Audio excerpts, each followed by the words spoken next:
کسی نیک بندے کو اپنا دوست بنا لے اور اس کو کہے کہ بھئی آپ میرے اندر کوئی غلطی دیکھیں تو مجھے بتا دیا کریں، تو نیک دوست جو ہے وہ بھی انسان کو اس کے غلطیوں کی نشاندہی کرتا رہتا ہے۔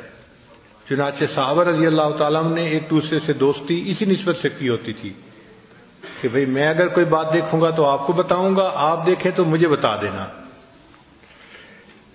سیدنا عمر رضی اللہ عنہ نے سیدنا سلمان فارسی رضی اللہ عنہ کے پاس تشریف لے جا کر اپنے عیبوں کے بارے میں پوچھا۔ حضرت سلمان فارسی رضی اللہ عنہ سے اپنے عیبوں کے بارے میں پوچھا۔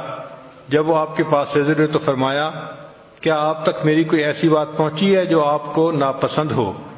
انہوں نے بتانے سے معذرت کر لی، لیکن آپ نے اصرار فرمایا۔ حضرت سلمان فارسی نے فرمایا، مجھے یہ بات پہنچی ہے کہ آپ دسترخوان پہ 2 سالن جمع فرماتے ہیں اور آپ کے پاس کپڑوں کے 2 جوڑے ہیں، ایک رات کا اور دوسرا دن کا۔ فرمایا، اس کے علاوہ بھی کوئی بات پہنچی؟ انہوں نے عرض کیا، نہیں، اس کے سوا کوئی بات نہیں پہنچی۔ حضرت عمر فاروق امیر المومنین تھے، انہوں نے فرمایا، جہاں تک ان 2 باتوں کا تعلق ہے تو اس سے تسلی رکھیے، یعنی چونکہ وہ مہمانوں کے ساتھ کھانا کھاتے تھے تو اس لیے ایک سے زیادہ کھانے کے مطلب دسترخوان پہ ہو جاتے تھے،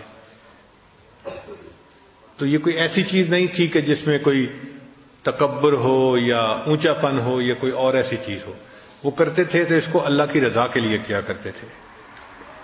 تو اس سے پتہ چلا کہ صحابہ رضی اللہ عنہم بھی ایک دوسرے سے جو دوستی کرتے تھے تو اس کی بنیاد یہ ہوتی تھی کہ آپ مجھے میری غلطیوں کے بارے میں بتائیں، میں آپ کو آپ کی غلطیوں کے بارے میں بتاؤں گا۔